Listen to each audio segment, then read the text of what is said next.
Doctor Dnyaneshwar मुळे यांच्या चांगुलपणाची चळवळ या सामाजिक उपक्रमाचा भाग म्हणून डॉक्टर चंद्रकुमार नलगे फाउंडेशनच्या संस्थापिका आणि रयत क्रांती संघटनेच्या महिला प्रदेशाध्यक्षा सौ अनिता नलगे यांनी खापडेवाडी गावामध्ये एक समाजोपयोगी कार्यक्रम आयोजित केला। या उपक्रमाअंतर्गत त्यांनी गावातील गरजू विद्यार्थ्यांना पावसापासून बचावासाठी छत्र्यांचं वाटप केलं, तर महिलांना साड्या देऊन त्यांना मदतीचा हातही दिला। यावेळी सौ अनिता नलगे यांनी महिलांशी थेट संवाद साधत त्यांच्या दैनंदिन जीवनातल्या समस्या जाणून घेतल्या आणि त्यावर त्यांना योग्य मार्गदर्शन केलं।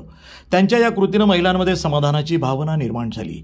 या कार्यक्रमाला अनेक मान्यवर उपस्थित होते, ज्यामध्ये विभव प्रदीप नलगे, सुनील खोत, जयश्री पिल्ले, दीपा कांबळे, खापणेवाडी शालेय व्यवस्थापन समितीचे अध्यक्ष बाळासाहेब खापणे, माजी अध्यक्ष प्रकाश गुरव, उपाध्यक्ष सखाराम खापणे, विलास खापणे, तानाजी देसाई तसंच शाळेचे मुख्याध्यापक मेटकर सर आणि सौ बसवंत मॅडम यांचा समावेश होता।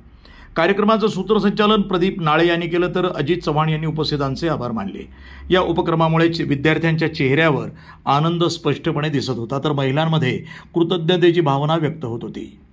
प्रतिनिधी किशोर जासूद, NTV न्यूज मराठी, कोल्हापूर।